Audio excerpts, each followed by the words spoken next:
I was discovered when I was 14 by a modeling scout. I was much younger and thinner. And they had me do like a cold read, like a Reese's peanut butter puff commercial. And I did it, and they, told my mom that was the best cold read we've ever heard, and we want her to join our agency. And my mom was like, they're lying. They just want our money, and they didn't ask for money. And so that was like when the wheels started spinning, like I maybe I could do this. And so we went back to Kentucky, and I couldn't even finish out the school year. I had to get back to New York. And then I ended up going to New York for the summer. And then the summer was ending, and my mother could see that this was something that was extremely important to me. And I was weird. I was like a weird artist in a smallish town. I mean, Louisville's not,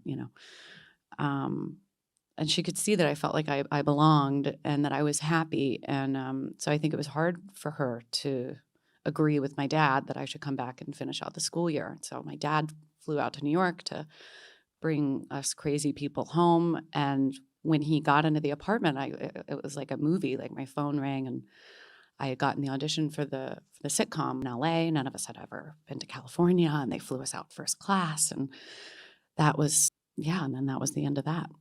But that kind of assurance that allowed you to do the cold read and for them to say, can you remember what it was? Was it just obvious to you that you would become that Reese's? Yeah, it was like this confidence that comes with youth that goes away probably as soon as you turn 30. I remember telling my parent, I just had no doubt that it would work. I think that can only happen with youth. I had never experienced being turned down at anything before other than like sports, I guess.